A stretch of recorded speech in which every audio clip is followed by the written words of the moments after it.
As 2014 draws to a close, what better way to celebrate the new year than to reflect on the greatest games of this fine 365 days.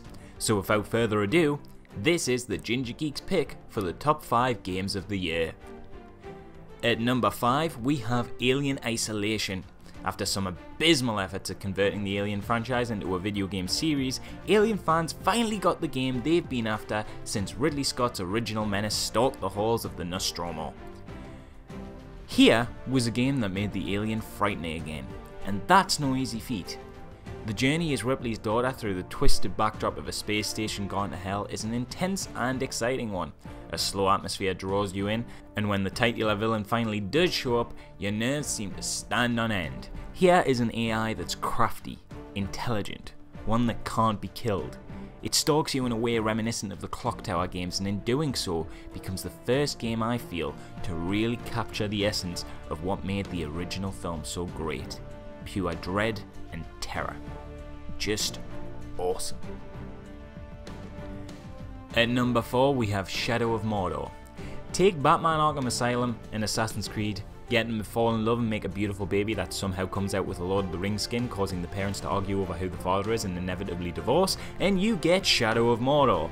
What should only be a decent title that merges the elements of a couple already established franchises manages to stand on its own 2 feet on the back of its amazing Nemesis system.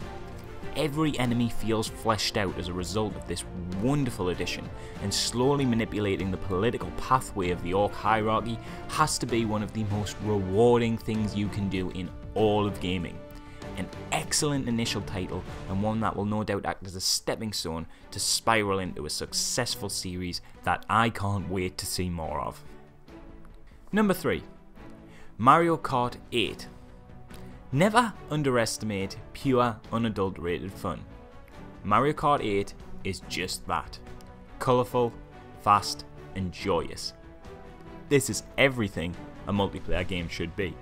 The anti-grav sections allow for some great imagination to be added to the courses, and the new tracks are twisted delights that I would consider some of the finest the series has ever had to offer.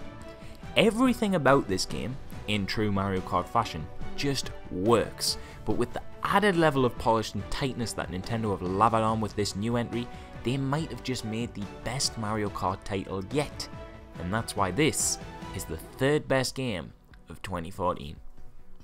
At number 2, we have Bayonetta II. Madness, utter insanity, and chaos. These are just some of the words that can be used to describe what goes on in Bayonetta 2. And I love every second of it. Platinum Games are at this point for me the undisputed king of the stylish action genre.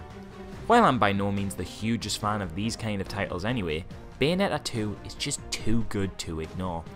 This game without a doubt has some of the funnest, craziest set pieces to ever be put to disc, and with a control system that's just that perfect blend of easy enough to learn but difficult to master, Bayonetta 2 comes together into a sublime package, worthy of anyone's time.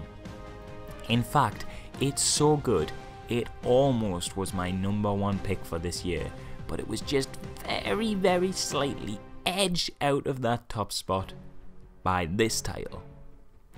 Number 1. Super Smash Bros. For Wii U. It had to be Smash. Dear God, I love this game.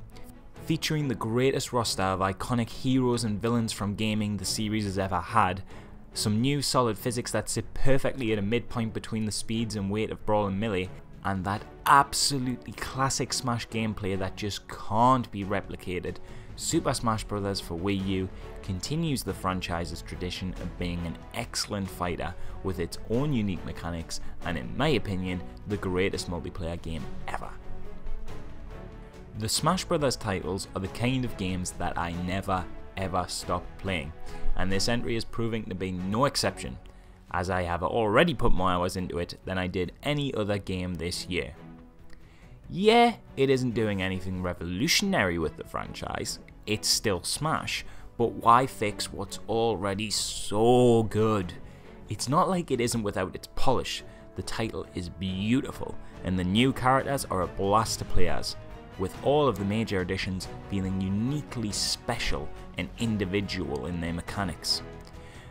I thought I was going to enjoy this game anyway, but it managed to surpass expectations and may prove to be my favourite from the series yet. As of now though, I'll just call it my favourite game for 2014.